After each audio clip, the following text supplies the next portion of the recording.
เขาเปิดออกมาเขาบ่คิดว่ามือถือในราคาซัมนี่จะออกแบบตัวเครื่องออกมาได้งามขนาดนี้เนาะและฟีเจอร์หนึ่งเนาะที่ว่าเป็นจุดขายตัวนี้จะเป็นฟีเจอร์ของกล้องถ่ายรูปที่เอิ้นว่า Flash Snap เนาะ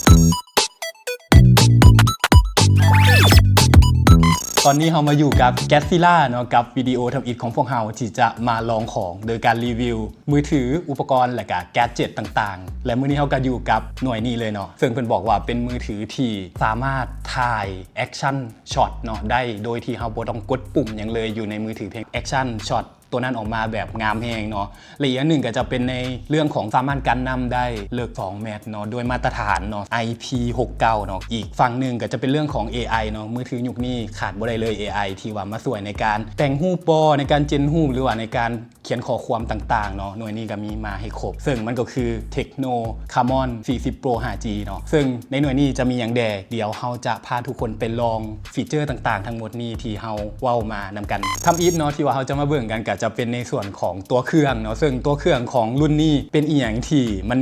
มันงามเกินคาดนะตอนทำอีทที่เราได้มาเนาะเขาเปิดออกมาเขาบ่คิดว่ามือถือในราคาซัมนี่จะออกแบบตัวเครื่องออกมาได้งามขนาดนี้เนาะซึ่งที่เขาได้มาก็จะเป็นสีเขียวเนาะเป็นสีเขียวมรกต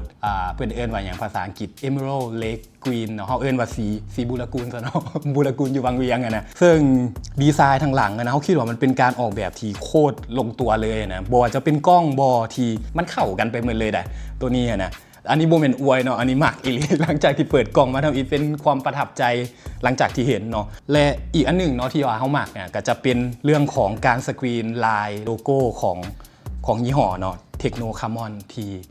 มันมีความเรียบหรูเนาะดูดีนะมาเบิ่งในส่วนของหน้าจอเนาะยังใส่หน้าจอที่เป็นหน้าจอโค้งอยู่เป็นขอบโค้งเนาะก็ทุกอย่างก็จะโค้งไปหมดเลยในมุมเหลี่ยมขอ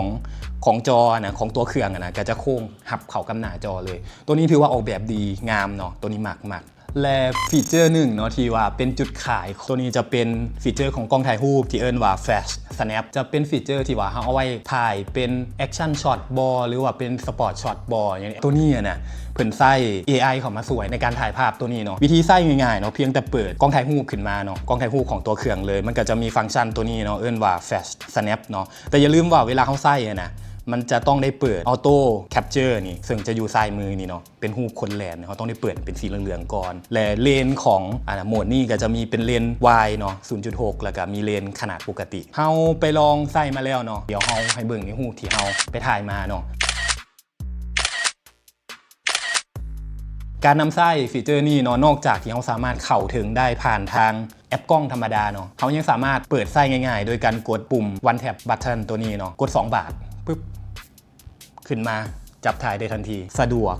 วกหลายเนาะ Tecno Camon 40 Pro 5G ตัวนี้เนาะแม่นสามารถกันนำได้เลิก2 เมตรเนาะโดยมาตรฐานเนาะ IP69 เนาะส่วนฟีเจอร์ตัวว้าวเรื่องของการถ่ายรูปใต้น้ำนะเพิ่นการันตีมาเนาะว่าเขาสามารถลงน้ำแล้วก็ถ่ายรูปได้ภาพที่เขาเห็นเนาะเป็นภาพตัวอย่างที่เขาเจ้าไปถ่ายมาแล้วก็หลายๆคนรีวิวมานะก็จะออกมาภาพโบวูภาพเลยสียังชัดเจนเนาะแต่ว่าก็ขึ้นกับสภาพแสงที่อยู่ในสระลอยน้ำตัวนั้นนะแต่ว่าอีกหนึ่งเนาะเรื่องที่ทุกคนก็เจ้านี้ให้ความสนใจเนาะเห็นหลายๆยี่ห้อกับมีการเว้าถึงเรื่องของความทนทานเนาะสำหรับมือถือระดับนี้เนาะแล้วทนทานได้ส่ำใดเดี๋ยวเราจะไปลองให้ทุกคนได้เบิ่งนำกันเนาะเรื่องของการเฮ็ด drop test จะทนส่ำใดจะยังสามารถเอานำมาใส่ได้คืนบ่หน้าจอแตกบ่ขอบบุ้มบ่และก็ฝาหลังแตกบ่หรือว่าเลนจะแตกบ่จะรอดบ่เดี๋ยวเราไปเทสให้เบิ่งอีกบาทนึง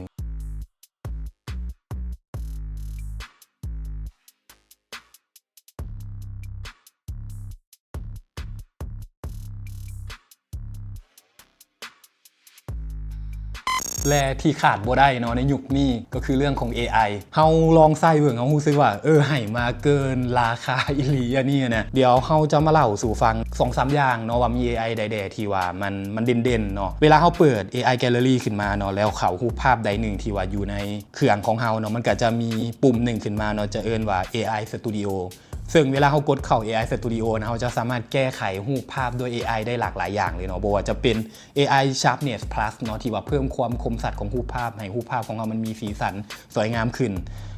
หรือว่าจะเป็น AI Eraser ที่ว่าสามารถ ลบวัตถุใดหนึ่งอยู่ในรูปภาพออกเนาะบ่ว่าจะเป็นคนหรือว่าสิ่งที่เราบ่ต้องการเนาะเอาออกได้และอีกอันหนึ่งเนาะก็จะเป็น AI Extender เนาะตัวนี้จะเป็นฟีเจอร์เนาะในการเพิ่มขนาดหรือว่าเนื้อที่ของรูปภาพขึ้นบางทีรูปเฮาถ่ายมามันอาจจะเบิ่งคือเป็นมุมแคบๆเนาะนี่แต่ว่าเฮาอยากให้มันแบบเบิ่งคือกว้างขึ้นเราก็สามารถใส่ฟีเจอร์นี้ได้นะแล้วตัวต่อมาที่เป็นเรื่องของ AI Translate เนาะและความพิเศษของมันแม่นห้องหับภาษาลาวเนาะทุกคนห้องหับภาษาลาวเฮาบ่จำเป็นต้องแบบมาเว้าไทยเพื่อที่จะลงกับต่างประเทศเนาะเฮาเอาภาษาใดดีอีกฝั่งนึงเอาภาษาจีนบ่สบายดีปีใหม่ลาวนี่เจ้าจะไปหลิ่นใส老挝新年快乐去哪里玩呢มีอีกตัวหนึ่งที่ทุกคนควรลองเนาะ AI Search นี่จะเป็นตัวนี้วิธีใช้แม่นเฮาเพียงแต่เปิดอีหยังมาก็ได้เนาะในหน้าจอของเฮาแล้วเฮาอยากค้นหาสิ่งนั้นว่ามันเป็นหยังหรือว่าค้นหารูปเนาะเฮาอาจจะอยากได้อีหยังบางอย่างอะยกตัวอย่างเสือของผู้นี้เนาะอยู่ในรูปนี้วิธีใช้แม่นมันจะมีปุ่มโฮมเนาะเฮากดจึงไว้ปึ๊บมันจะขึ้นมาแล้วเฮาก็ใส่มือของเฮาในการแต้มออมไว้ก็จะออกมาเลยโคตรตรงเลยตัวนี้นะบอกเลยว่าตรงแฮงแล้วตัวต่อมาที่ว่าเฮาอยากเล่าสู่ฟังแม่นเรื่องของ AI ที่สวยในการเฮ็ดเวียกเฮาจะลองเข้าเว็บไซต์เนาะตัวนี้จะเป็นเว็บไซต์ BBC เนาะเข้ามาอ่านข่าวนี่แบบข่าวยาวหลายแล้วโอ้คิดว่าตัวเองน่าจะบ่มีเวลาอ่านยาวขนาดนั้นเฮาสามารถเอิ้นไซต์โดยกด one tap button เนาะแล้วก็ summarize this article pleaseตัวนี้เนาะหลังจากที่เขาบอกให้ AI สรุปมาให้สรุปเลยเนาะสำหรับ Tecno Camon 40 Pro 5G ตัวนี้เนาะสามารถถ่ายภาพเคลื่อนไหวแบบเทพๆด้วย Flash Snap ในราคาที่ย่อมเยาการนำเลิก2แมตถ่ายรูปได้แบบมือโปรเนาะและมีฟังก์ชัน AI ที่ครบครันบ่ว่าจะเป็นการแต่งรูปการแก้ไขรูปภาพหรือว่าจะเป็นเรื่องของการสวยในการเฮ็ดเวียกในการสรุปข้อความต่างๆรวมทั้งแปลภาษาเนาะก็สามารถเฮ็ดได้ตกแล้วบ่พังเนาะ Drop Test ผ่านถือว่าเอาใจเขาไปเลยเนาะสำหรับ Tecno Camon 40 Pro 5G เครื่องนี้สำหรับไผ่เนาะที่อยากลองของแห้งๆแบบนี้เนาะห้ามพลาดเด็ดขาดเนาะเพราะว่า Tecno Camon 40 Pro 5G วางขายแล้วสามารถซอกซื้อได้ตามตัวแทนจำหน่ายของ Tecno เลยทั่วประเทศลาวเฮาเนาะและก็อย่าลืมเนาะกดไลค์กดแชร์แล้วก็กดติดตาม Godzilla ของพวกเฮาเพื่อเบิ่งรีวิวอุปกรณ์อื่นๆที่เฮาจะนำมาเล่าสู่หมู่เพื่อนทุกคนฟังในตอนต่อๆไป